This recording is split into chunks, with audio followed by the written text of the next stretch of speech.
యేసు ప్రభు నామానికి అనంత మహిమ ఘనత ప్రభావాలు కలుగునుగాక.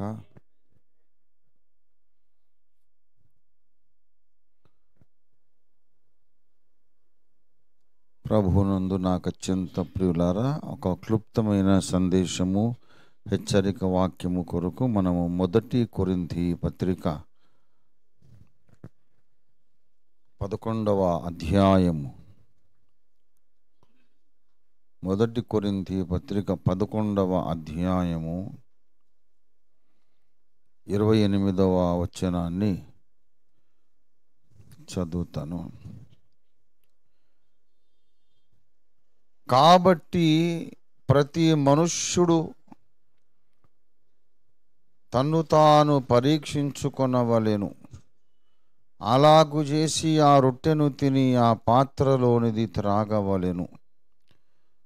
చిన్న మాట ప్రార్థన చేసుకుందాం. ప్రేమ కలిగిన మా పరిశుద్ధ ప్రభు, ఘనమైన పరమ తండ్రి, మహాఘనుడా, మహోన్నతుడా, పరిశుద్ధుడా, అతి పరిశుద్ధుడా, నిత్య నివాసి, ఉన్నత పరిశుద్ధ స్థలములలో నివసించువాడా, విరిగి నలిగిన మనస్సు గల వారి ప్రాణమును ఉజ్జీవింపజేయడానికి మా మధ్యకు కూడా వచ్చిన గొప్ప దేవా, నీకు స్తోత్రాలు. 2024వ సంవత్సరం అంతా కూడా మా మీద క్షేమంగా దాటిపోజేసి ఈ సంవత్సరాంతములోని చివరి ఆదివారములో మమ్మల్ని చేర్చినందుకు నీకు స్తోత్రం. ఇంకను రావలసిన బిడ్డలు, నీ బిడ్డలు అనేక మంది ఉన్నారు, వస్తున్నారు. వారిని త్వరపెట్టి సౌకర్యాలు కలిగించి ప్రభు, ఆటంకాలు తొలగించి మీరే క్షేమముగా వారిని ఇక్కడ త్వరగా చేర్చమని ప్రార్థిస్తున్నాం. పరిశుద్ధ రాజా, ఈ ఆఖరి ఆదివారం, మళ్ళీ వచ్చే ఆదివారానికి మేము కొత్త సంవత్సరంలో ఉంటాము గనుక తండ్రి, ఈ పాత సంవత్సరంలోని ఆఖరి ఆదివారం మీరు మాతో మాట్లాడి మమ్మను సంపూర్ణ శుద్ధి, సంపూర్ణ సిద్ధిలోనికి నడిపించమని యేసు అద్భుత నామములో స్తుతించి ప్రార్థిస్తున్నాం తండ్రి. ఆమేన్, ఆమేన్, ఆమేన్. దేవునికి స్తోత్రం. హల్లెలూయా. ప్రభునందు నాకు అత్యంత ప్రియులారా, 2024వ సంవత్సరం ముగించి మనం ముగింపుకు వచ్చేసాం. ఇవాళ 29. ఇంకొక 2 రోజులే మన కళ్ళ ముందు, ఇంకా మన ముందు ఉన్నది. రేపు ఒక్కరోజే మీకు కొంచెం విశ్రాంతి. 30వ తారీఖు 31కి రాత్రి వాచ్ నైట్ సర్వీస్, కొత్త సంవత్సరం కొరకు ఎదురు చూచే రాత్రి ప్రార్థన జరుగుతుంది. తెల్లవారగానే మళ్ళీ బుధవారం కొత్త సంవత్సర ఆరాధన జరుగుతుంది. కనుక చాలా హెక్టిక్ టైం. క్రిస్మస్ నుండి న్యూ ఇయర్ దాకా మనకు చాలా హెక్టిక్ ప్రోగ్రామ్స్ ఉంటాయి. ఈ సీజన్ అంతా ప్రభు మనకు తోడుగా ఉండి అద్భుతంగా ప్రతి సమాజ కూటాన్ని, ప్రతి కార్యక్రమాన్ని దేవుడే ఆశీర్వాదకరంగా జరిగించాడు. దేవునికి ఆయన సమాజం మధ్యలో స్తుతి చెల్లిస్తున్నాం. అంతేకాకుండా ఈ క్రిస్మస్, న్యూ ఇయర్ ఈ వీక్లో అసలు ముందే రద్దీ ఎక్కువ ఉందంటే ఇందులో ఇంకొకటి దూరింది, యంగ్ లయన్స్ అని యూత్ ఫెస్టివల్. అది కూడా దేవుడు ఆశీర్వాదకరంగా నిర్వహించాడు. దేవునికి స్తోత్రము. మరి అన్ని విధాలా సహకరించిన మీకందరికీ కూడా దైవాశీస్సులు. మరి వస్తూ ఉన్నారు జనం. ఇంకా చలికాలం, మరి బాగా ఆరితేరిన ప్రయాణికుణ్ణి, 45 సంవత్సరాల అనుభవం నాకు. నాకే పొద్దున లేవడం చాలా చాలా చాలా కష్టం అయిపోతుంది. ఇంకా కాసేపు ముడుచుకోవాలి, ఇంకా కాసేపు పడుకోవాలనిపిస్తుంది. అందుచేత ఎవరైనా ఆలస్యంగా వస్తే నేను వాళ్ళని క్షమిస్తాను. కానీ నేను క్షమించడం ముఖ్యం కాదు, ఆశీర్వాదాలు పోగొట్టుకుంటారు. అది గనక సకాలంలో రావడం మనం అలవాటు చేసుకోవాలి. నాకు కోపం వస్తుందని కాదు, ముందే వచ్చి కూర్చున్నంత ఆశీర్వాదము సగంలో వస్తే ఉండదు. మొదటనే వచ్చిన మీకు అందరికీ కూడా దైవాశీస్సులు. నేను వచ్చినప్పుడు గ్రౌండ్లో ఒక్కరు కూడా లేరు, ఒకరిద్దరు ఉన్నారంతే.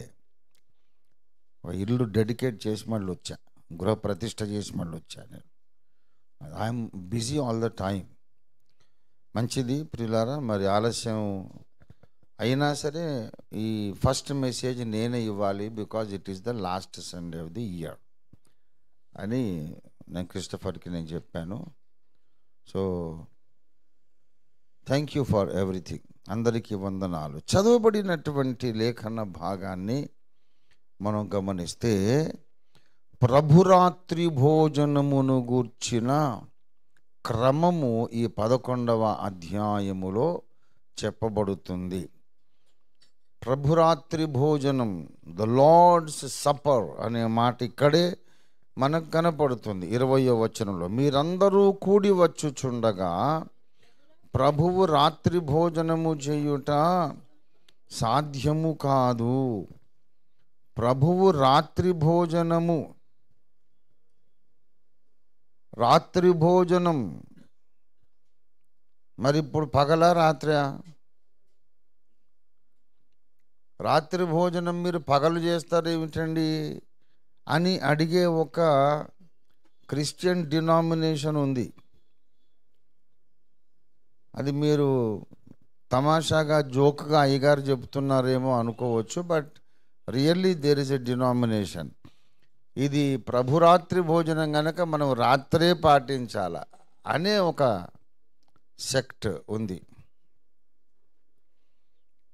మరి మీరు మధ్యాహ్నం తీసుకొని రాత్రి భోజనం అంటే ఎట్లానండి అని కూడా నాతో ఆర్గ్యూ చేశారు వారు. ప్రభురాత్రి భోజనమును మనం పగలెందుకు చేస్తాము అనే సంగతి ముందు చెప్తా. మొట్టమొదటి విషయం, 2-3 సాక్షుల నోట ప్రతి మాటను స్థిరపరచవలెను. దేవుడు ఏదైనా మనకు ఖండితమైన పద్ధతిగా, పారంపర్యముగా, ఆజ్ఞగా దేవుడు స్థిరపరచాలనుకుంటే కనీసం 2 లేక 3 లేఖన వచనాలలో రాయిస్తాడు. అదే మాట. More than 1, minimum 2 or 3 or more places బైబిల్లో రాయబడి ఉంటుంది. 2-3 చోట్ల వ్రాయబడితేనే అది మనకు సిద్ధాంతం అవుతుంది. అయితే ప్రభురాత్రి భోజనం అని పేరు ఇక్కడ పలకడం తప్ప, ప్రభురాత్రి భోజనమును రాత్రి వేళలోనే ఆచరించుటకు జాగ్రత్త పడుడి అలాంటి మాటలు కొత్త నిబంధన అంతటిలో ఒక్కచోట కూడా వ్రాయబడలేదు. విశ్రాంతి దినము పరిశుద్ధమైనదిగా ఆచరించుటకు జాగ్రత్త పడుడి అనే ఆజ్ఞ ఉన్నది, అనేక చోట్ల ఉంది. అలాగే మేము నేర్పించినటువంటి పారంపర్యము ప్రకారం నడుచుకోవడానికి జాగ్రత్త పడమన్నాడు పౌలు. మేము నేర్పించిన పారంపర్యమును అనుసరించి ఎవడైనా నడుచుకోకపోతే వాణ్ణి వెలివేయమని కూడా అన్నాడు. ఇలాగ ఖండితమైన ఆజ్ఞ ప్రభురాత్రి భోజన సమయమును గూర్చి రాయబడలేదు. Be careful to take part or observe the Lord's communion only in the night. రాత్రే అని ఎక్కడ లేదు ఒక్కసారి కూడా. ఈ ఒక్కసారి ఉంది కదా అని మీరంటే, ఇది కూడా దాని పేరు ప్రభురాత్రి భోజనం అన్నాడు తప్ప రాత్రి భోజనమే చేయాలని లేదు. ఒకవేళ అట్లా అనుకున్నా సరే సెకండ్ ప్లేస్లో కనీసం ఉండాలి. అప్పుడు 2 సాక్షులు అవుతారు. కనుక దీనికి 2 సాక్షులు లేరు గనక ప్రభురాత్రి భోజనం నైట్ మాత్రమే పాటించాలనేది క్రైస్తవ సంఘ సిద్ధాంతం కాదు. అది విషయం. రెండవ సంగతి, ప్రభురాత్రి భోజనమును మనం ఎందుకు పాటిస్తాము అంటే మరి ప్రభు యొక్క మరణమును ప్రచురించడానికి మనం పాటిస్తాం. 26వ వచనం చూడండి. మీరు ఈ రొట్టెను తిని ఈ పాత్రలోనిది త్రాగునప్పుడెల్లా ప్రభు వచ్చు వరకు ఆయన మరణమును, ఇది మౌన ప్రకటన, మౌనంగా ప్రచురణ. దేనిని గూర్చి? ప్రభు ఎలాగూ మన కొరకు మరణించాడు, ప్రభు మన కొరకు మరణించినాడు అనే వార్తను ప్రచురించుట. ప్రచురించుట అన్న మాటకు అర్థం ఏంటి? తెలియని వాళ్లకు తెలియజెప్పుట అని. తెలియని వాళ్లకు తెలియని సంగతిని తెలియజెప్పడం, ప్రచురించడం. అంటే మనము ప్రభు రొట్టెను విరిచి ఇలాగ తినడం అన్యులు, క్రైస్తవేతరులు, వాక్యం ఎరుగని వారు ఎవరైనా చూస్తే, ఏంట్రా వాళ్ళేంటో ఇట్లా రొట్టెలు విరుచుకొని ఇలాగ పంచుకొని తింటున్నారు ఏమిటి అని వాళ్ళ ప్రశ్న వాళ్ళ మనసులో ఉదయిస్తే, అప్పుడు మనం కానీ ఇంకెవరైనా ఎరిగిన వాళ్ళు కానీ చెప్తారు, వాళ్ళ దేవుడు ఈ రీతిగా తన శరీరమును అప్పగించాడు, ఇది మీ కొరకు అప్పగించబడుచున్న నా శరీరం అని చెప్పాడు, ఈ రీతిగా ప్రభు వారి కొరకు విరవబడ్డాడని వాళ్ళ విశ్వాసం రా అని చెప్పుకుంటారు. మనమైనా చెప్పగలుగుతాం. కనుక మనము క్రమముగా ప్రతి ఆదివారం ఈ ప్రభురాత్రి భోజనంలో పాల్గొని రొట్టె విరుచుట చేత యేసు మన కొరకు ఇలాగూ విరవబడ్డాడు లేక మరణించాడనేది మనం ప్రచురిస్తున్నాం. We are declaring and we are propagating the news. ఈ వార్తను మనం ప్రచురిస్తున్నాం. మరి అట్లా ప్రచురించాలంటే వాళ్ళందరూ దీన్ని చూడాలి, అందరూ చూసే టైంలో చేయాలి తప్ప అందరూ నిద్రపోయినాక మనం సీక్రెట్గా విరుచుకుంటే వాళ్ళకి ఆ ప్రశ్న రాదు, మన నుండి జవాబు కూడా రాదు. కనుక ప్రభురాత్రి భోజనము ద్వారా చూసే వాళ్ళ మనస్సుల్లో ప్రశ్న రావాలి, జవాబు వెళ్ళాలి. అందుచేత అందరూ చూడగలిగిన పగటి వేళలో మనం పాటిస్తాము. అది విషయం. కనుక ప్రభురాత్రి భోజనము అనే పేరెందుకు వచ్చిందంటే, రాత్రి మాత్రమే చేయాల్సిన భోజనం కాదు. దీన్ని స్థాపించినప్పుడు దేవుడు రాత్రి వేళ స్థాపించాడు. ప్రభువు తాను అప్పగించబడినటువంటి రాత్రి, 23వ వచనం, నేను మీకు అప్పగించిన దానిని ప్రభు వలన పొంది తిని. ప్రభువైన యేసు తాను అప్పగింపబడిన రాత్రి ఒక రొట్టెను ఎత్తుకొని, ఇది స్థాపించబడిన సమయము రాత్రి. అదే రాత్రి ఈ ప్రభురాత్రి భోజనమును ఆయన స్థాపించిన తరువాత కొద్దిసేపటికి ఆయన్ని శిలువ మీదకి ఎక్కించేశారు, శిలువ వేయబడ్డానికి అప్పగించేశారు. అప్పగించబడక ముందు కొద్దిసేపు ముందు, అదే రాత్రి, సేమ్ నైట్, అంతకు ముందు రోజు రాత్రి కాదు, అప్పగించబడిన రాత్రే, కొంచెం ముందు ఈ సంస్కారాన్ని ఆయన పాటించి స్థాపించి ఆ తర్వాత సిలువ వేయబడడానికి అప్పగించబడ్డాడు. కనుక ఆ సమయం, the first time he established this ordinance of the Lord's communion, breaking of the bread, ఈ రొట్టె విరుచుటనే కమ్యూనియన్ ఆయన స్థాపించడం అనేది రాత్రి వేళ జరిగింది. కనుక దీన్ని ప్రభురాత్రి భోజనం అని మనం పేరు పెట్టుకొని పిలుచుకుంటున్నాం. అంతే తప్ప ఎప్పుడు రాత్రే చేయండి అని కాదు. రాత్రే చేస్తే ఏమవుతుంది? ప్రచురించుట అనే మాట ఫెయిల్ అయిపోతుంది. ప్రచురించడం అనేది నువ్వు తలుపు మూసుకొని సీక్రెట్గా చీకట్లో ఎవరికి తెలియకుండా నువ్వు చేసేసుకుని ఎవరికి తెలుస్తుంది? ప్రచురణ ఉండదు అక్కడ.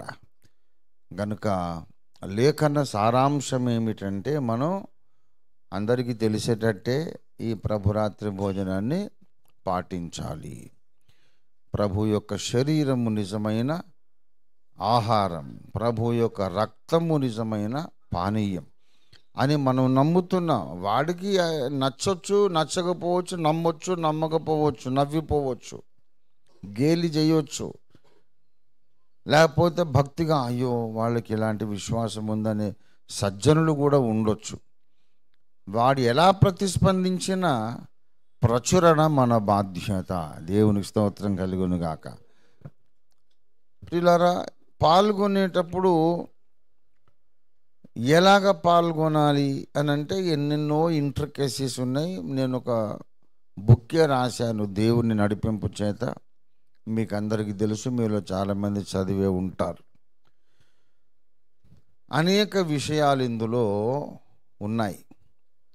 అసలు ఆదిమ సంఘం ఎలా ప్రభురాత్రి భోజనం పాటించారు అనేది కూడా ఈనాటి సంఘానికి పూర్తిగా తెలియదు అని నేను ప్రతిపాదించడం లేదు, ప్రకటిస్తున్నా. తెలియదు ఇప్పుడు. అప్పుడు వాళ్ళు చేసింది వేరు, ఇప్పుడు మనం చేసేది వేరు. ఆ సంస్కరణ నేను తీసుకొస్తే ఇంకా పెద్ద ఆ బొట్టు కొరకు అయినంత గొడవ గందరగోళం అవుతుంది. ఓఫీర్ గారు అన్ని వాక్య వ్యతిరేకంగా చేస్తున్నాడని వాడికి వాక్యం తెలియక. ఇక్కడ చూడండి 21వ వచనం. ఏలయనగా మీరు ఆ భోజనము చేయునప్పుడు ఒకరికంటే ఒకడు ముందుగా తన మట్టుకు తాను, మీరు ఆ భోజనము చేయనప్పుడు అన్నాడా లేదా? ఆ భోజనం అంటే that particular meal you take అంటే ఏంటది? ప్రభురాత్రి భోజనం చెయ్యున్నప్పుడు ఒకరికంటే ఒకడు ముందుగా తాను భోజనం చేయుచున్నాడు. ఇందువలన ఒకడు ఆకలి కొనును, ఒకడు అంటే ఎవడు రాకముందు ప్రభురాత్రి భోజనం ఒకడు తీసుకుంటే మత్తుడు అయిపోతున్నాడట. అంటే ఎంత తింటే మత్తు వస్తుంది? ఇంత చిన్న ముక్క తింటే మత్తు వస్తుందా? అంటే కడుపు నిండా తింటున్నాడు వాడు పీకల దాకా. కనుక పీకల దాకా ఒక్కొక్కడు తినాలంటే ఇంతింత ముక్క కాదు, మత్తొచ్చేటంత తినాల తినేవాళ్ళు మొదటి శతాబ్దంలో. ఎవడంతను వాడే ప్రభురాత్రి భోజనం తీసుకుంటున్నాడు. ఇందువలన కొందరేమో మత్తులైపోతున్నారని బైబిల్లో ఉందా లేదా? మరి మత్తొచ్చేటంతా వాళ్ళు తిన్నారని అర్థం కదా. దానికి ఎంత కావాలా? కొండంతా ఈ గ్రౌండ్ అంతా రొట్టె తీసుకొచ్చి దాన్ని విరిచి దాన్ని మనము తింటే కడుపు నిండా తింటే మత్తు వస్తుంది. అంతేగాని అంత కొంచెం తింటే మత్తు రాదుగా. కనుక ప్రభురాత్రి భోజనము వాళ్ళు ఎలా చేసేవాళ్ళంటే ఒకే రొట్టెను విరిచి దాన్ని పంచిపెడుతూ ప్రభు శరీరం అని వారు వివేచించి తింటూ దానికి కంటిన్యూవేషన్గా ఇంకా సాధారణమైన భోజనం కూడా పెట్టేవాళ్ళు. అది విషయం. దాని కంటిన్యూవేషన్ ప్రభువును జ్ఞాపకం చేసుకొని పశ్చాత్తాపడి తమ దోషములు ఒప్పుకొని కడుక్కొని స్నానం చేసి ప్రభు శరీరమును ఒక రొట్టె విరిచి అందరూ పంచుకొని తిన్నారని ఉందిగా వాక్యం. అది తీసుకోగానే అక్కడ ముగించరు. ప్రభు శరీరాన్ని తిన్న తరువాత దాన్ని కంటిన్యూవేషన్గా ఇంకా సమృద్ధిగా ఆహారం కూడా పెట్టేవాళ్ళు. దీని అంతటిని కలిసి సమృద్ధిగా వారు ఆనందముగా ఆహారము పుచ్చుకున్నారు అని మనం అపోస్తలుల కార్యాల్లో చూస్తాం. 2వ అధ్యాయము 47వ వచనం.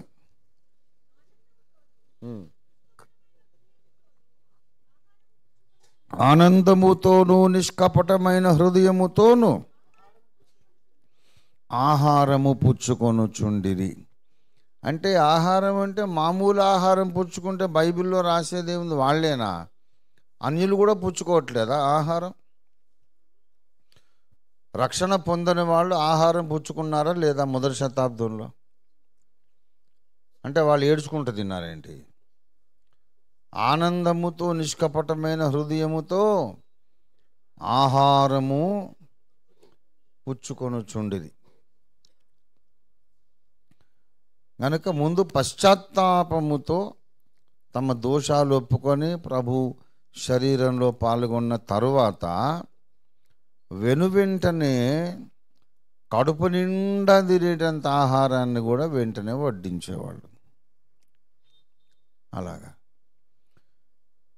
అయితే తరువాత ఇలాగా చేయడము ద్వారా సంఘానికి క్షేమాభివృద్ధి కలగడము లేదు అని పౌలే దీనిని తీసేశాడు. 1 కొరింథీ 11వ అధ్యాయము 22 చదవండి. ఇదేమిటి? అన్నపానములు పుచ్చుకొనుటకు మీకు అద్దిగది. చూసారా? అన్నపానములు పుచ్చుకొనుటకు అంటే ఏరా బాబు, కడుపు నిండా తినాలంటే ఇంటికి పోయి తినండి అన్నమాట. అక్కడ సంస్కరణ వచ్చింది. 1వ శతాబ్దంలో ఇది కాగానే ఇది దండిగా పెట్టేవాళ్ళు. ప్రభురాత్రి భోజనం, ప్రభు శరీరం కాగానే ఇంకా మళ్ళీ సాధారణ ఆహారం కూడా ఆనందంగా పెట్టేసరికి ఇక వెనక ఎవడైనా వచ్చాడా లేదా, ఎవరికైనా ఉందా లేదా చూడకుండా కొంతమంది ఇప్పుడు నా వెనక ఇంకోటి మిగిలిందా లేదా అని చూడరు. ఇప్పుడు నేను తింటే చాలు అనే మనస్తత్వం ఉన్నోళ్ళు చాలామంది ఉంటారు కదా. ఏమి మీరు అన్నపానాలు పుచ్చుకోవడానికి మీకు ఇళ్ళు లేవా? పేదవాళ్ళని తిరస్కరిస్తారా మీరు అని కోప్పడుతున్నాడు, గద్దిస్తున్నాడు. చూడండి, దేవుని సంఘమును తిరస్కరించి పేదలను సిగ్గుపరచుదురా? మీతో ఏమి చెప్పుదును? దీనిని గూర్చి మిమ్మును మెచ్చుదునా? మెచ్చను. ఇది పౌలు యొక్క గద్దింపు, హెచ్చరిక, పౌలు చేసిన దిద్దుబాటు, క్రమపరచుట. ప్రభురాత్రి భోజనం దగ్గర ఏం చేశాడంటే, మీరు ఇక నుండి కడుపు నిండా తినే తిండి ప్రభురాత్రి భోజనానికి అటాచ్ చేయకండి, ఇంటికి పోయి తినండి అనేసాడు. ఎందుకంటే కొంతమంది వెనకొస్తున్నారు, కొంతమంది ముందు వస్తున్నారు. ఈ విషయంలో కూడా మనం ఆదిమ సంఘాన్ని బాగా అనుకరిస్తున్నాం. అందరూ ఒక్కసారి రారు చూడండి మన దగ్గర కదా. కనుక మనం ఎంతో సంతోషించాలి. అల్లోలి అనరేంటి ఒక్కరు కూడా.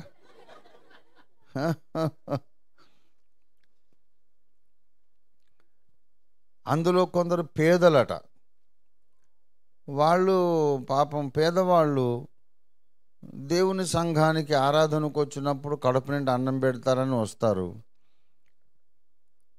కానీ ధనవంతులైన వాళ్ళు గుర్రాలు, రథాలు, బండ్లు వేసుకొని వాళ్ళు వస్తే వీళ్ళు నడుచుకొని ఎక్కడి నుంచో వస్తారు. వచ్చేసరికి అన్నం అంతా అయిపోయింది. పేదలను మీరు తిరస్కరిస్తారా అని అంటున్నాడు. దీన్ని నేను మెచ్చను, ఐ డోంట్ అప్రూవ్ దిస్ అన్నాడు. అలాగా తర్వాతి తరాలలో ఈ కడుపు నిండా భోజనం అనేది ప్రభురాత్రి భోజనానికి అటాచ్ అయ్యి కాదు, డిటాచ్ అయింది. అందుకే ఇప్పుడు మనం కూడా ఏం చేస్తామంటే ఆరాధన అంతా అయిపోయిన తర్వాత పెడతాం. అది సంగతి. ఆరాధన దానికి ప్రభురాత్రి భోజనానికి సంబంధం లేదు.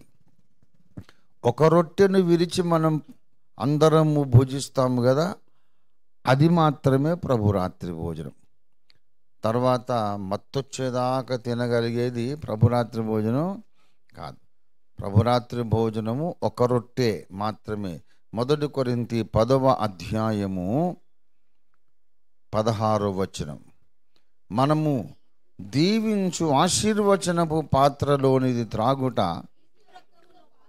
క్రీస్తు రక్తములో పాలు పుచ్చుకొనుటయే కదా.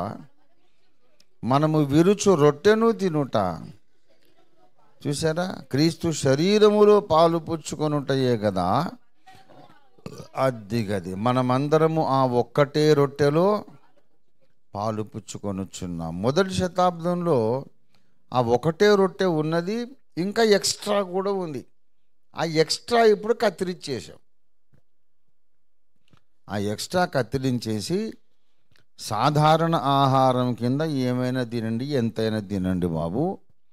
ప్రభు శరీరముగా మాత్రం ఒకటే రొట్టెని విరిచి పంచిపెట్టుకొని తినాలి. ఎందుకంటే క్రీస్తు ఒకడే మనందరికి జీవాహారం. అందరము క్రీస్తును భుజించి బ్రతుకుతున్నాము, జీవాన్ని పొందుతున్నాం గనక క్రీస్తు శరీరానికి మనము అనేక శరీరాలు ఉండవు కదా, గనక ఒకటే క్రీస్తు శరీరం, ఒకటే రొట్టెలో అందరము పాలి భాగస్థులము అవుతున్నాం. గనక అది జ్ఞాపకం చేసుకుంటూ ఒకే రొట్టెను విరిచి చిన్న చిన్న ముక్కలుగా అందరం పంచుకుంటున్నాం. కనుక రొట్టె ఒకటే గనక మనం ఒక్క శరీరం అంటాడు. 17 చూడండి. ఆ రొట్టె ఒక్కటే గనుక అనేకులమైన మీ దగ్గర మనము ఉందా?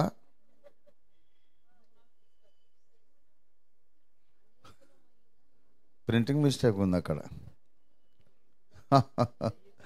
బైబిల్లో చాలా ప్రింటింగ్ మిస్టేక్స్ ఉంటాయి. అయితే మనం అక్కడ ఏదైతే ఉండాలో మనకు తెలుసు కనుక చదివేస్తున్నాం. ఇంత పెద్ద గ్రంథం కదా, దాదాపు 300 మంది ప్రూఫ్ రీడింగ్ చేస్తే కూడా అట్లా కాదు. కొంతమంది మన పుస్తకాలు చదివి దాంట్లో ప్రింటింగ్ మిస్టేక్స్ ఉన్నాయి అని అంటుంటారు. ఇంకా బైబిల్లోనే ఇంత పండితులు 300 మంది కూర్చొని చాలా పని చేయనోడికి బోల్డ్ విషయాలు సలహాలు చెప్పడానికి సామర్థ్యం ఉంటుంది. నువ్వు చెయ్యరా అంటే మాత్రం చేత కాదు. ఒక పుస్తకం రాయడము, ప్రచురించడము ఎంత కష్టమో అది చేసినోడికి తెలుస్తుంది. మంచిది. ఇప్పుడు చదవండి. మనము ఒక్క శరీరమై ఉన్నాము. మనం ఏమై ఉన్నాము? ఒక్క శరీరమై ఉన్నాము. ఎందుకు ఒక్క శరీరమై ఉన్నాం? ఒకటే రొట్టె కనుక అలాగా స్థిరపరచబడింది క్రమం. దీన్ని ఏంటి? క్రమపరచుట అన్నాడన్నమాట. 34వ వచనం చూడండి. మీరు కూడి వచ్చుట శిక్షా విధికి కారణము కాకుండాన్నట్లు ఎవడైనను. మళ్ళా చెప్తున్నాడు, ఆకలిగా ఉంటే ఇంట్లో భోజనం చేయండి రా బాబు, ఇక్కడికి వచ్చి ప్రభరాత్రి భోజనం సమయంలో మొత్తం తినేసేయకండి అని అంటున్నాడు. ఆకలిగా ఉంటే ఇంట్లో భోంచేసి రండి, ఇక్కడ మాత్రం ప్రభు మరణాన్ని ప్రచురించడానికి మాత్రం ఒకటే రొట్టెలో అందరూ పాలు భాగస్తులు కావాలి. ఆకలి అయితే ఇంటి దగ్గర తినండి అన్నాడు. ఎందుకంటే ఒకడు ముందు ఒకడు వెనక వస్తున్నారు, ముందు వచ్చినాడు మొత్తం తినేస్తున్నాడు. దీన్ని క్రమపరచుట. నేను వచ్చినప్పుడు మిగిలిన సంగతులను, అంటే ఇంతసేపు ఏం చేస్తున్నాడు అనమాట? ఇంతసేపు ఏం చేశాడు? క్రమపరుస్తున్నాడు. దేవునికి స్తోత్రం కలుగును గాక. క్రమముగా లేని సంగతులను పౌలు భక్తుడు, అపోస్తలుడు క్రమపరుస్తున్నాడు. దేవునికి స్తోత్రం. ఇలాగా క్రమము నేర్పిస్తూ 28వ వచనంలో ఒక మాట అన్నాడు. కాబట్టి ప్రతి మనుషుడు తన్ను తాను పరీక్షించుకొనవలెను. ఒక్క ముక్క చెప్పేసి నేను ముగించేస్తాను. ప్రతి ఆదివారము మనము దేవుని సన్నిధిలో ఒక గద్దింపు, ఒక హెచ్చరిక వాక్యము విని స్వపరీక్ష చేసుకుంటాం. చేసుకున్న తర్వాత ఏం చేస్తాము? మన పాపములను మనం ఒప్పుకోవడానికి సమయాన్ని కేటాయిస్తాం. పాపాలు ఒప్పుకోనండి అని చెప్తాం. ఒప్పుకొని ప్రభువా నన్ను క్షమించు, నీ రక్తంతో నన్ను కడుగుమని ప్రార్థన చేస్తాం. తర్వాత ఆయన కడిగాడు, మనం క్షమించబడ్డాము అని విశ్వాసంతో ప్రభువును స్తుతించి అప్పుడు ప్రభు బల్లలో చేయి వేస్తాం. అవునా కదా? దీన్ని అన్యులు చాలామంది, అంటే క్రైస్తవేతరులు చాలామంది, క్రైస్తవేతరులలో కూడా సజ్జనులు, సహృదయులు, సంస్కారవంతులు చాలామంది ఉన్నారు. కానీ కొంతమంది మూర్ఖులు ఉంటారు కదా. అన్ని మతాల్లో మూర్ఖులు ఉంటారు, క్రైస్తవ మూర్ఖులు కూడా ఉంటారు. అయితే ఈ క్రైస్తవేతర మూర్ఖులు కొంతమంది ఏమంటున్నారంటే, క్రైస్తవులు ప్రతి ఆదివారం పాపాలు ఒప్పుకుంటారు అంటే వాళ్ళు వారమంతా పాపాలు చేస్తూ ఉంటారు అని సిద్ధాంతీకరించారు. క్రైస్తవులు ఏం చేస్తారు? ఎవ్రీ సండే ప్రభురాత్రి భోజన సమయంలో పాపాలు ఒప్పుకుంటూ ఉంటారు. అంటే అంతకు ముందున్న వారం అంతా వాళ్ళు ఏం చేస్తున్నారు? పాపాలు చేస్తూ ఉండాలి కదా. మరి వెక్కి వెక్కి ఏడుస్తుంటారు కొంతమంది. దేవా నేను క్షమించు అంటే వీడు పోయిన వారం అంతా ఏం చేసి ఉంటాడు? ఎన్నో పాపాలు చేసి ఉంటాడు. లేకపోతే అంత ఏడవటం ఎందుకు? గనుక క్రైస్తవులు అంటే క్యారెక్టర్లెస్ పీపుల్ అని ఇంటర్నెట్లో కొన్ని విమర్శలు ఉన్నాయి. వీళ్ళను నేను ఏమని చెప్పానంటే మూర్ఖులాళ్ళు, నో లాజిక్, తలకాయ లేని వాళ్ళు అనమాట. ఇంకా వాళ్ళు ఇంకా భయంకరంగా తిట్టాలి కానీ పోర్లే ప్రభు బల్లక ముందు ఎందుకని వదిలేస్తున్నామని. పచ్చి మూర్ఖుడు. నేను ఇప్పుడు మీకు దీనికి మంచి ఉదాహరణ చెప్పి ముగించేస్తాను. మనం ఎప్పుడైనా బురద గుంటలో పడ్డామనుకోండి, చూడకుండా మసక చీకట్లో రాత్రివేళ కొత్త స్థలానికి వెళ్ళాం, ఎక్కడెక్కడ గొయ్యలు ఉన్నాయో మనకు తెలియదు, కాలు జారి బురదలో పడిపోయాము. అప్పుడు మనం ఇంటికి వచ్చి స్నానం చేస్తామా లేదా? చేస్తాం, చెయ్యాలి.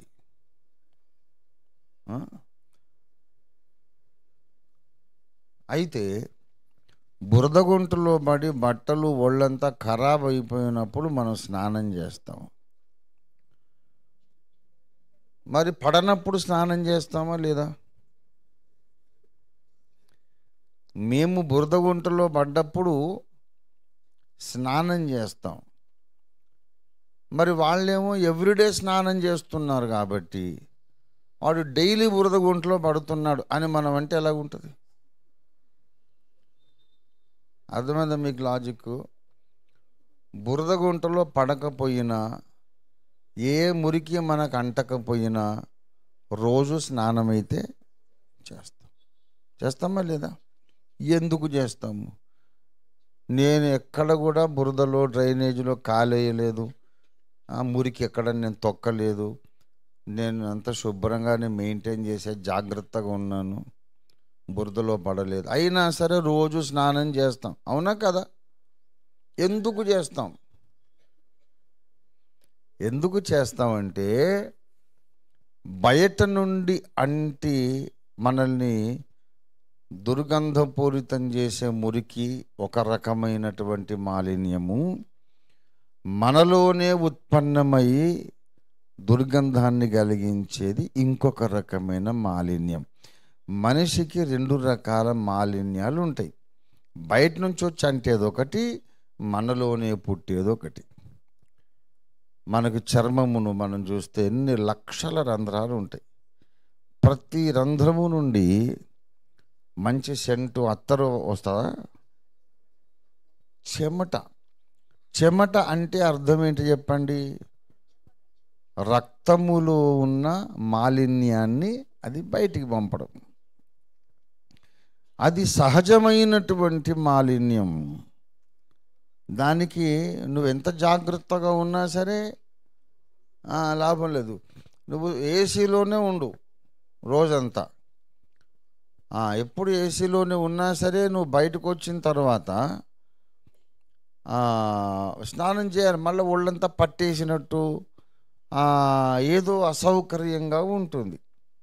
రోజంతా ఏసీలో ఉన్నాను కనుక ఇప్పుడు నేను ఇక స్నానం చేయను అంటే మనస్సు ఫ్రెష్గా ఉండదు, బాడీ ఫ్రెష్గా ఉండదు. Your body needs to be washed regularly, often. తప్పకుండా నీ శరీరాన్ని నువ్వు కడుక్కోవాలి. ఏదో నువ్వు చేయకూడని పని చేసావని కాదు, ఎక్కడో పడి బురదలో దొర్లావని కాదు. సహజంగా నీలో నుండే ఉత్పత్తి అయ్యే కొన్ని పదార్థాల వలన నీకు సహజమైన దుర్గంధం ఉంటుంది. ఇక పనిగట్టుకొని పోయి ఎక్కడైనా బురదలో దొరలేదు, అది వేరు.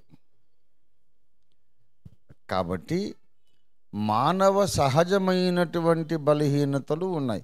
మానవుని హృదయం అన్నిటికంటే మోసకరమైనది అన్నాడు కదా. అలాగే మనమందరమును అనేక విషయాలలో తప్పిపోవచ్చున్నాము, తొట్టిల్లుచున్నాము అన్నాడు కదా.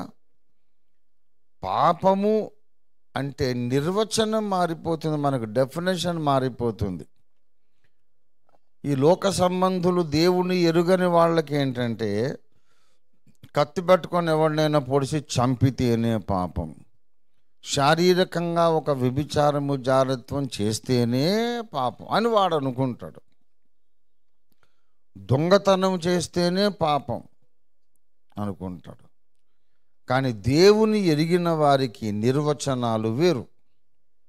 దేవుని ఎరిగిన వారికి నిర్వచనాలు వేరు.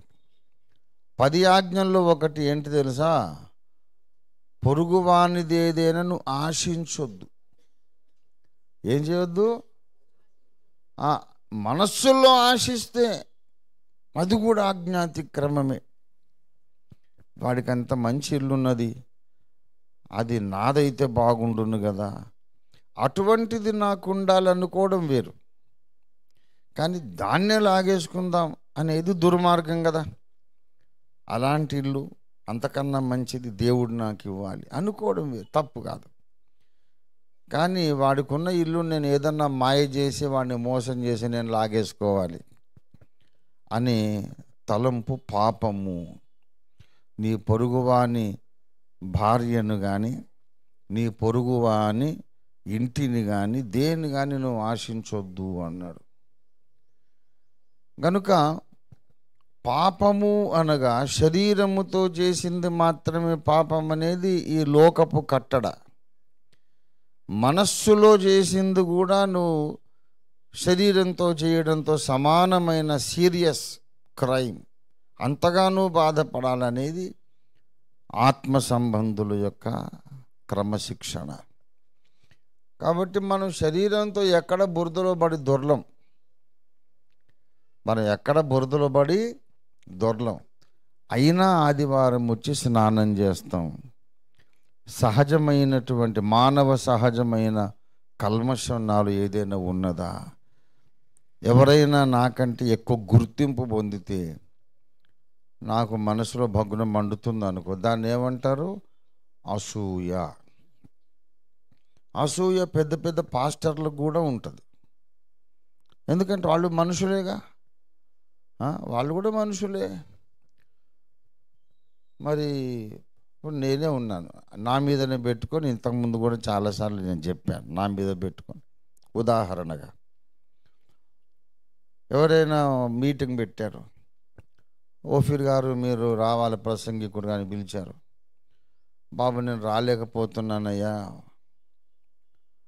అని నేను ఆ మీటింగ్కి వెళ్ళడం మానేశాను అనుకో. తర్వాత ఒక అబ్బాయి వచ్చి, అయ్యగారు మీరు లేని మీటింగ్ అంతా బోసిపోయిందండి, ఆ స్టేజ్కి అందమే లేదు, మీరు ఉంటే ఎంత నిండుదనం అండి, మీరు పాట పాడినా ఓ మాట చెప్పినా ఎంత నిండుగా ఉండేదండి, ప్రతి సంవత్సరం ఇంత అద్భుతమైన మీటింగ్స్ జరిగేవి, మీరు కూర్చుంటే నిలబడితే ప్రవాహంలాగా వాక్యం వచ్చేసేదండి, ఈ సంవత్సరం మీరు రాలేదండి, సభలంతా బోసిపోయినాయి అయ్యగారు, అందరూ బాధపడ్డారు, అయ్యగారు ఓఫీర్ గారు ఎందుకు రాలేదు అని అందరూ అడిగారు అని చెప్పాడు అనుకోండి.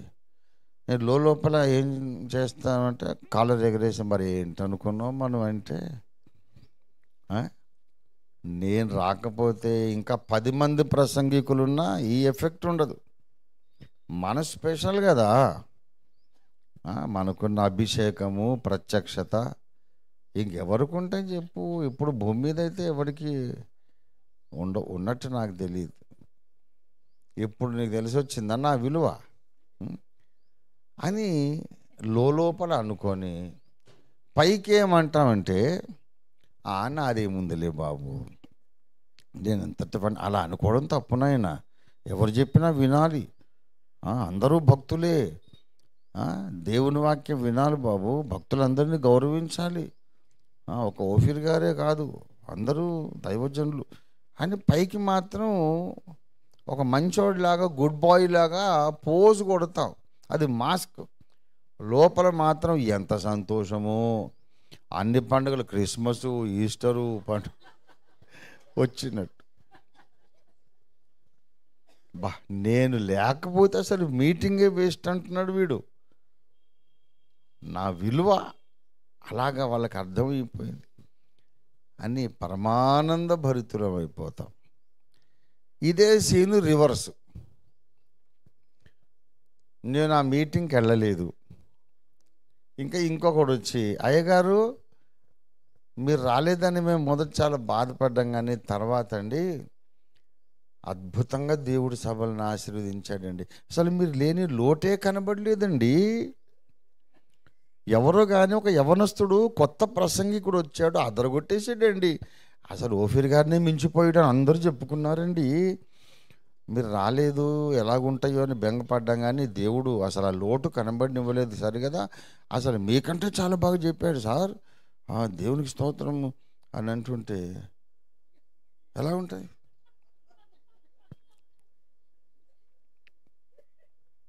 అలాగా చాలా సంతోషం. పోన్లే, దేవుడు మిమ్మల్ని దీవించాడు, దేవుడు మాట్లాడు అయినా సరే ముఖంలో మాత్రం ఆ కళ కాంతి ఉండదు. ఒక్కటే ఫ్యూజ్ ఎగిరిపోయినట్టు, బల్బులో ఫిలమెంట్ ఎగిరిపోయినట్టు ముఖం అంతా మాడిపోయి, చాలా సంతోషం, మంచిది బాబు అంటాం, కానీ లోపల ఏడిశాడు. వెధవన్నర వెధవ, అసలు మంచి మర్యాద లేదు. ఒక పెద్ద మనిషి దగ్గరికి వచ్చి ఎలాగైనా మాట్లాడడం, నేను రాకపోయినా లోటు కనబడలేదట. అసలు వాక్యం విలువ వీడు తెలిసి ఏడిస్తే కదా. ఓఫీర్ గారి ప్రసంగాల విలువ తెలియాలంటే కొంచెం ఐక్యూ కూడా ఉండాలండి. ఇలాంటి చెత్త విధులకి ఏం తెలుసు నా ప్రసంగాల విలువ? నేను లేకపోయినా పర్లేదా, చెత్త విధవ వీడు అని లోపల తిట్టుకుంటూ, పైకి మాత్రం అవునా బాబు చాలా సంతోషం అని గంభీరంగా ఆనందాన్ని నటిస్తామన్నమాట. అంటే ఇది ఒక హైపోథెటిక్ సిచ్యువేషన్ నేను నా మీద నేను పెట్టుకొని చెబుతున్నా. దీని పేరు ఏమంటారు? అసూయ. ఇంకొక దైవజనుడు ఎవరో వచ్చారు, అద్భుతంగా ప్రసంగం చేశాడు. అంటే నన్ను మెచ్చుకున్నప్పుడు నాకున్నంత ఆనందం ఇంకొకరిని మెచ్చుకుంటే ఉండకపోవడం, దాని పేరు అసూయ. పరిశుద్ధులలో 7 పాపాలు, 7 డెడ్లీ సిన్స్, 7 మరణకరమైన పాపాలు అని డాక్టర్ బిల్లీ గ్రాహం గారు ఒక బుక్ రాశారు. అంత లవ్ బుక్ మీకు అమెజాన్లో కూడా దొరకవచ్చు. మీరు ఇంటర్నెట్లో మీరు సెర్చ్ చేయండి, 7 deadly sins book by doctor Billy Graham, మీకు ఆన్లైన్ దొరికేస్తుంది. ఇంగ్లీష్ నాలెడ్జ్ కాస్త కూస్తూ ఉన్నవాళ్ళు తప్పనిసరిగా ఆ పుస్తకాన్ని మీరు తెచ్చుకొని చదివి ఇంట్లో పెట్టుకోండి. 7 డెడ్లీ సిన్స్. ఆ పుస్తకాన్ని నేను కొనుక్కొని చదివాను. ఆ టైటిల్ చూసి నేను ఏమనుకున్నానంటే, ఈయన ఏమేమి రాసి ఉంటాడు 7 డెడ్లీ సిన్స్ అంటే, మొట్టమొదటి డెడ్లీ సిన్ నరహత్య, రెండవ మరణకరమైన పాపం వ్యభిచారం, ఇవన్నీ రాసుంటాడేమో అని అనుకున్నా. ఆ 7 మరణకరమైన పాపాలలో ఆయన వాటిని మెన్షనే చేయలేదు. నరహత్య, వ్యభిచారము, దొంగతనము అవి అసలు మెన్షనే చేయలే, ప్రస్తావించలేదు. One of the deadly since is jealousy, అసూయ. ప్రపంచ చరిత్రలో మొట్టమొదటి నేరం ఏదో చెప్పగలరా? చెప్పండి. ప్రపంచ చరిత్రలో మొట్టమొదటి నేరం ఈ ప్రపంచ చరిత్రలో నరహత్య ఎవరు చేశారు? కయ్యను చేశారు. The history of world's crime or criminology, criminal history of the world. First and number one, first crime is the murder of Abel. Abel యొక్క హత్య. ఆ హత్యకు కారణము జస్ట్ జెలసీ, ఇంకా ఏం లేదు. వాడికి ఏం నష్టం కాలేదు. మారు మనస్సు పొంది, అయ్యో ప్రభువా, నీకు రక్త ప్రోక్షణమే ఇష్టమేమో, నాకు తెలియలేదు, నన్ను క్షమించు తండ్రి, నా తమ్ముడి బలి నువ్వు అంగీకరించావు కదా, నా తమ్ముడిలాగా నేను కూడా మరి మందలో ఉన్నటువంటి క్రొవ్విన జంతువులను బలిస్తాను, రక్తాన్ని ప్రోక్షిస్తాను, నన్ను కూడా అంగీకరించు అని మంచి మనస్సుతో పద్ధతి మార్చుకొని తన బలి అర్పణ మార్చుకుంటే వీడు కూడా అంగీకరించబడేవాడే. కానీ నా తమ్ముడు అంగీకరించబడ్డాడు, నేను తృణీకరించబడ్డాను అనుకునేసరికి బగ్గున మండింది మనస్సు. అసూయ, అసూయలో నుండి ద్వేషం పుట్టింది, హేట్రెడ్. ఆ ద్వేషములో నుండి ఒక కోరిక పుట్టింది, వీడు బతకకూడదు, వీడిని చంపేసేయాలి. అప్పుడు కళ్ళకు ఇంకా గుడ్డితనం కలుగుతుంది, బుర్ర పనిచేయదు. అసూయ ద్వేషము మనసును కమ్ముకున్నప్పుడు ఇంకా లాజిక్ పనిచేయదు. అసూయ చేత వారు యేసును అప్పగించినని పిలాతు గ్రహించెను. ప్రపంచంలోని ఎన్నో మర్డర్స్, ఎన్నో హత్యలు ఓన్లీ అసూయ ద్వారా జరుగుతాయి. అసూయ కారణం. ప్రియులారా, గనుక పరిశుద్ధులలో కూడా అసూయ ఉంటుంది. చాలా కాలం కిందట నా సేవారంభంలో మరి ఒక దైవజనుడు, ఆయన పేరు చెప్తే ఇప్పుడు బాగుండదు కానీ, మీటింగ్ పెట్టారు. ఎవరో రంజిత్ తోఫీర్ గారిని స్పీకర్గా వేసుకున్నారు. స్పీకర్గా వేసుకున్న తర్వాత నేను చెప్పా, పలానా పెద్ద ఆయన దగ్గరికి వెళ్ళండి, ప్రార్థన చేయించుకోండి అయ్యా, పెద్దోళ్ళ ఆశీర్వాదాలు మనకు కావాలి, అయ్యగారు వస్తారేమో కనుక్కొని, వస్తే మనం సన్మానం చేసుకుందాం. నేను పిచ్చోడిని, అందరినీ గౌరవించాలి, పల్లకి మోయాలని నా ఆశ. నేనే పంపించా నా శిష్యులను. అతని నుండి పెద్ద ఆయన, ఓహో మీటింగ్ పెడుతున్నారు, చాలా సంతోషం, కుర్రవాళ్ళకు కూడా పెద్ద బుద్ధులు వచ్చేసాయి, చాలా సంతోషం. ఎవరు స్పీకర్ అని చూశాడు. రంజిత్ తోఫీరా అంటే అద్దంకి రంజిత్ తోఫీర్ అని ఉంటాడు, అతడేనా ఇతడు? అవునండి ఆయనేనండి. ఆయన ఎందుకయ్యా స్పీకరు, మీటింగ్స్ పెడుతున్నారు, మంచి మాటే, ఆయన ఎందుకు, ఇంకెవరు దొరకలేదా మీకు అన్నా. వీళ్ళకు చిర్రెత్తిపోయింది. ఇంకెవరు దొరకలేదా అంటారేమిటి అయ్యగారు, ఇంకెవరినైనా పిలిస్తే మీకు ఓకేనా అని అడిగారు. అని అంటే ఎవరినైనా పిలవండి, చాలామంది ఉన్నారు కదా, బోల్డ్ మంది ప్రసంగికులు ఉన్నారు, ఎవరినైనా పిలవండి అని అన్నారు. మరి ఎవరినైనా పిలిస్తే మీకు ఓకే కదా, ఈయన ఒక్కడే ఎందుకు నాట్ ఓకే? రంజిత్ తోఫీర్ గారు ఒక్కరే మీకు ఎందుకు అభ్యంతర కారణం అంటే, అలాగనే కాదు, మమ్మల్ని అందరినీ వెధవల్లాగా కనబడేటట్టు చేస్తాడయ్యా. ఇంగ్లీష్లో చెప్పాడు ఈ మాట, he makes us all appear like fools బాబు అని. అంటే మనోళ్ళు ఉండి అడిగారు, ఎప్పుడైనా నేను తప్ప వేరే ప్రసంగికులందరూ వెధవలు అని ఆయన చెప్పాడా? ఆ స్టేట్మెంట్ చేశాడు. అలాగా అట్లాంటి మాటలు ఆయన మాట్లాడ్డయ్యా, ఆయన మేధావి, అలాగ నోరు జారడు, అందరూ గౌరవిస్తానంటాడు, అందరూ గొప్పవాళ్ళు అంటాడు. కానీ ఆయన వచ్చి వాక్యం చెప్పి వెళ్ళిపోయినాక ప్రజలకు అభిప్రాయం కలుగుతుంది, ముందు చెప్పిన వాళ్ళందరూ వెధవలని అభిప్రాయం కలుగుతుంది.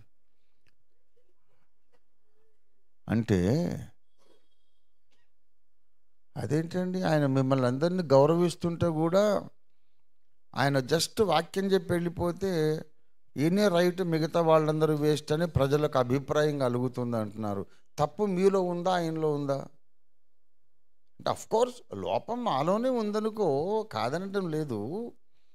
కానీ మా లోపాలను అందరికీ కనబడేటట్టు చేసేవాడిని మేము ఎందుకు ఎంకరేజ్ చేస్తామయ్యా? ఆయన పేరు చెప్పను కానీ ఆయన రేడియో ప్రసంగికుడు, మీరు ఊహించుకోండి. ప్రియులారా, ఇది వాళ్ళ యొక్క మనస్తత్వం. ఇలా పెద్ద పెద్దోళ్ళందరూ ఒక ముఠ కట్టి ఓఫీర్ గారిని రానివ్వద్దు రానివ్వద్దు. చాలామంది అన్నారు.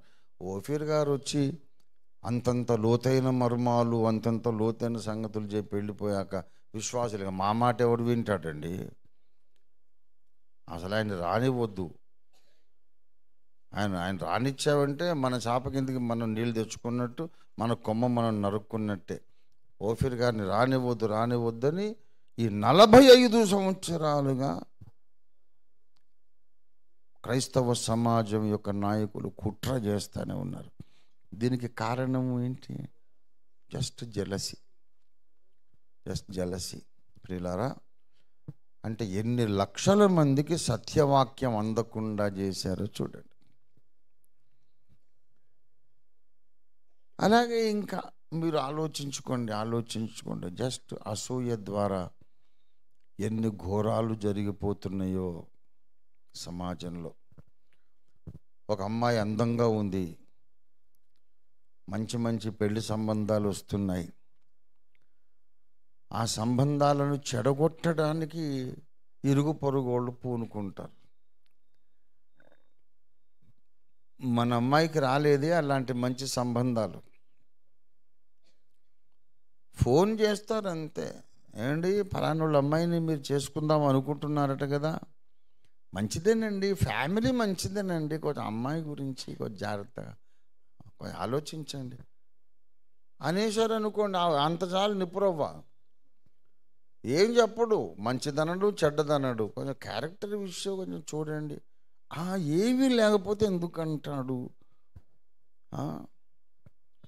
అని వాడు ఏదేదో ఊహించుకొని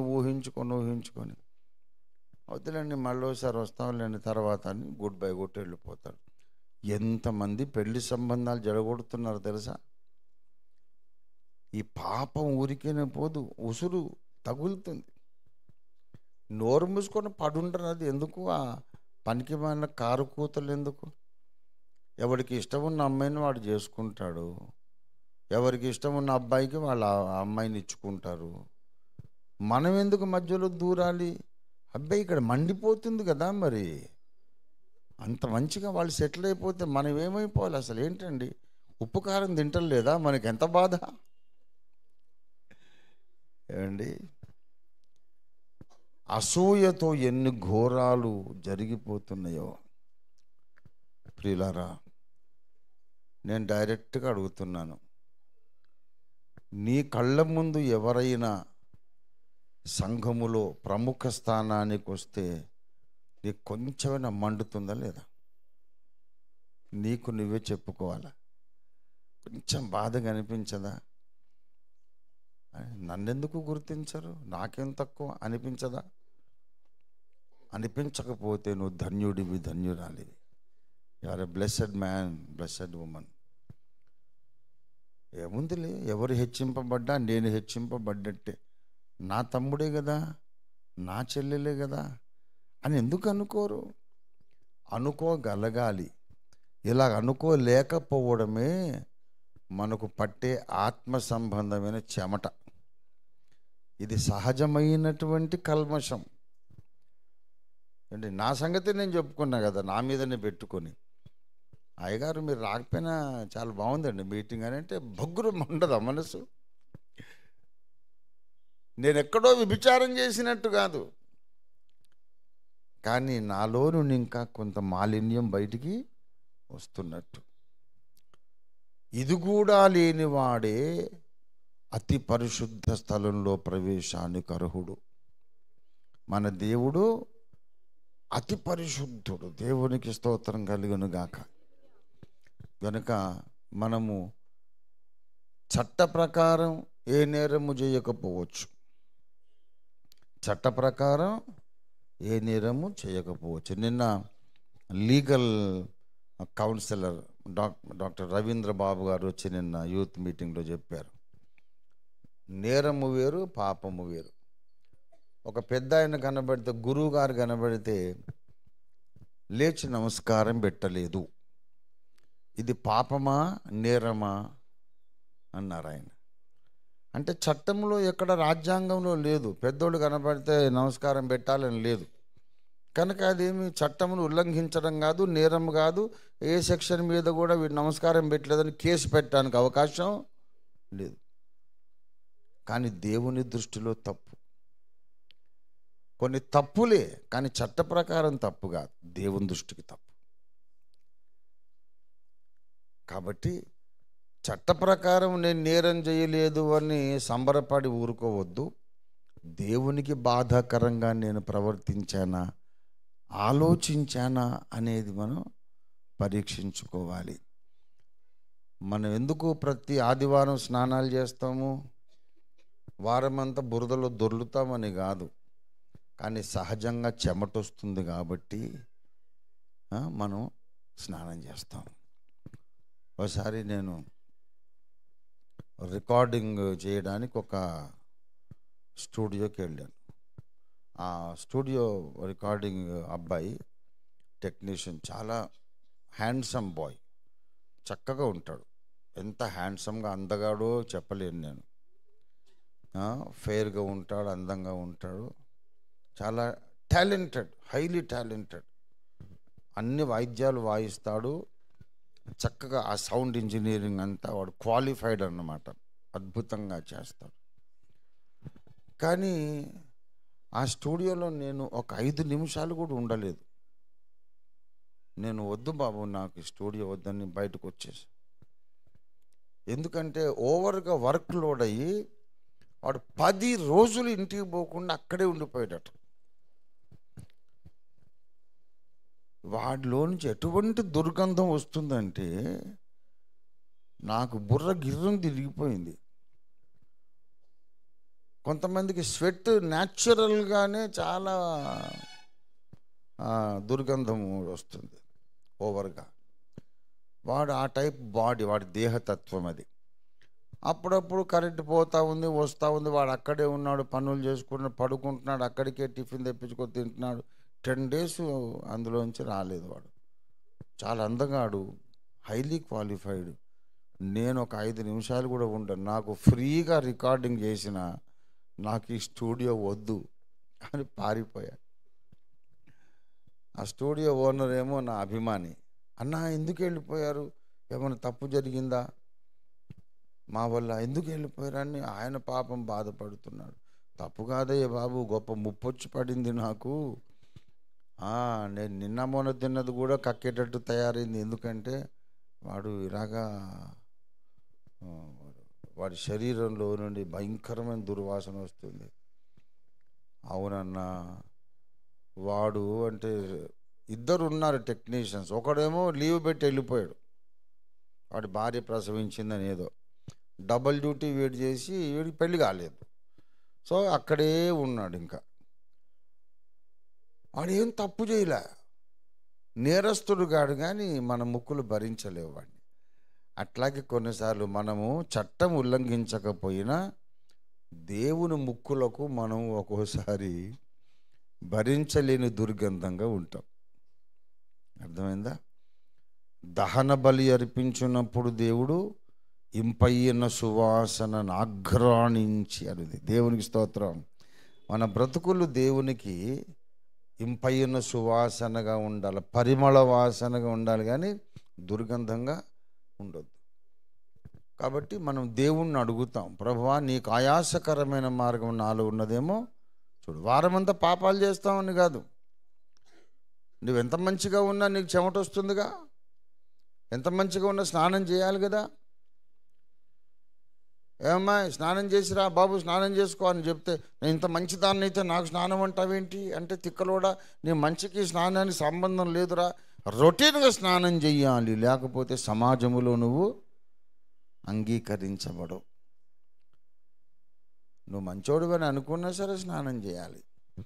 దేవుని ముందుకు వచ్చినప్పుడు ఆయన పరిశుద్ధుడు గనుక యేసు రక్త ప్రోక్షణము తప్పనిసరిగా మనకు కావాలి. కాబట్టి క్రైస్తవులు ఆదివారం పాపాలు ఒప్పుకుంటారు గనుక వారం అంతా పాపాలు చేస్తారు అనే మూర్ఖులకు ఇది నా సమాధానం.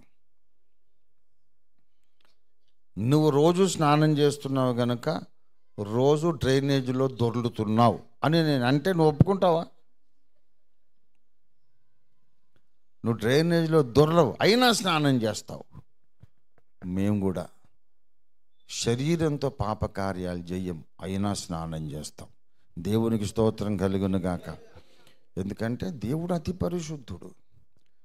మనకు సహజమైన కొన్ని మానవ బలహీనతలు ఉన్నాయి, వాటిని కూడా మనం కడుక్కొని దేవుని విందుశాలలోనికి వెళదాం.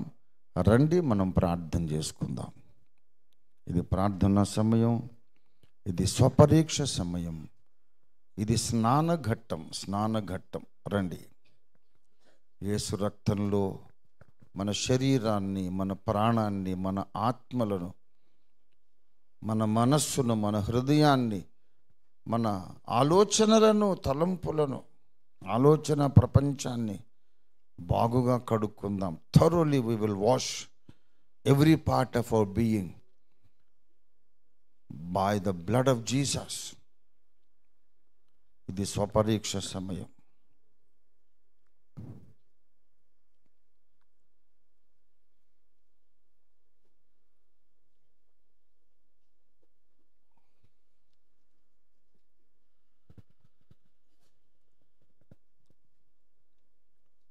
హల్లెలూయా, హల్లెలూయా.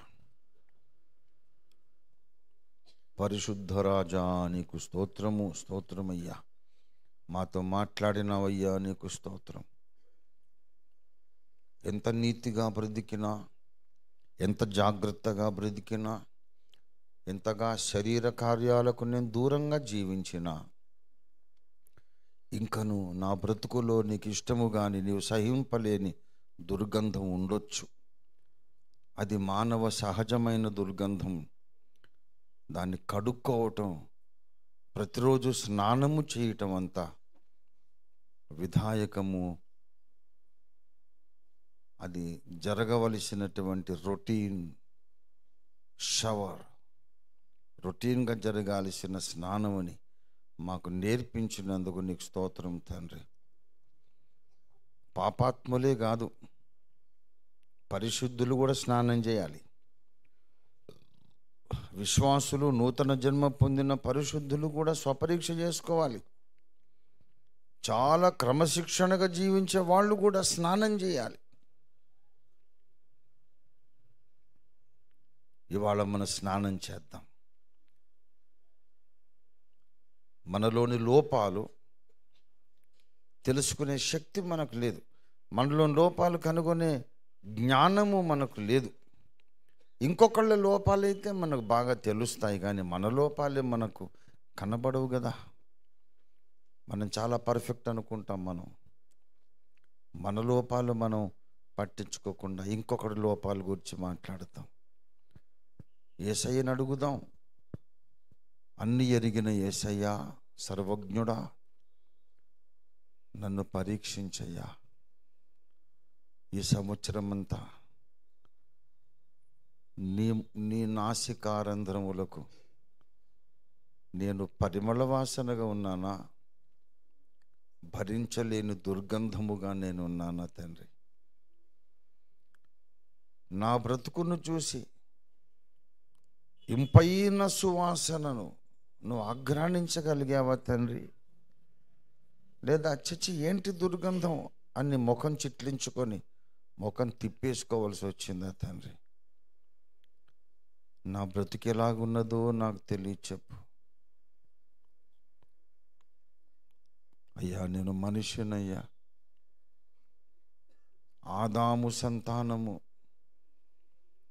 మట్టి శరీరములో బ్రతుకుతున్నాను తండ్రి, మట్టి లోకంలో బ్రతుకుతున్నానయ్యా. నా శరీరంలో పాప మరణాల నియమము ఉన్నది. అసూయ, ద్వేషము,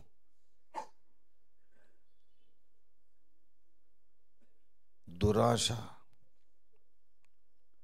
ఎన్ని రకాల మానసిక పాపములు, ఆధ్యాత్మిక పాపములు, అహంకారం, నన్ను నేను హెచ్చించుకొనుట, డంబముగా ప్రవర్తించుట,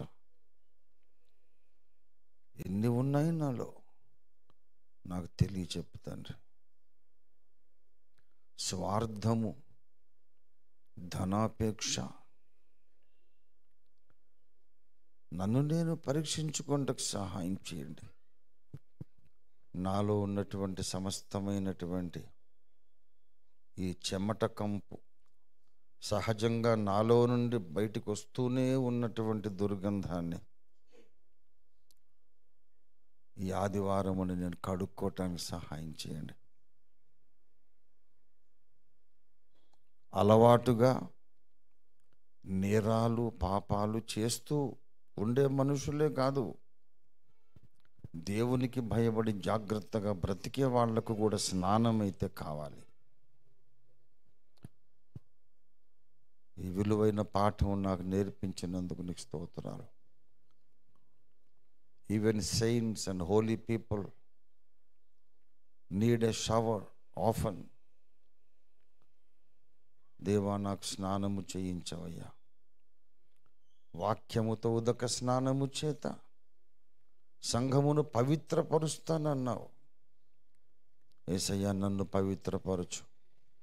నీ రక్తముతో నన్ను కడుగు, నీ వాక్యముతో నన్ను కడుగు, నీ పరిశుద్ధాత్మ ద్వారా నన్ను పరిశుద్ధపరచు. నాతో మాట్లాడు తండ్రి. నేను ఏ పాపాలు ఒప్పుకోవాలో నాకు తెలియపరచు అని ప్రభుని అడుగుతూ, ప్రభు జ్ఞాపకం చేస్తున్న దోషములను మనం వెంటనే ఒప్పుకుంటూ, ప్రభువా నన్ను క్షమించు తండ్రి అని అడుగుతూ కొంత సమయము స్నానము చేస్తూ దేవుని సన్నిధిలో గడుపుదాం. ప్రియులారా, సమయాన్ని సద్వినియోగం చేసుకోండి. అందరికీ స్నాన ఘట్టానికి రావటానికి, స్నానం చేయటానికి, యేసు రక్తంలో తమను తాము కడుక్కోవటానికి సమయం ఇస్తూ నేను కూడా స్వపరీక్షకి పూనుకుంటూ మరి కాసేపుగా నేను మాట్లాడను. ప్రియులారా, సమయం జాగ్రత్తగా వాడుకోండి.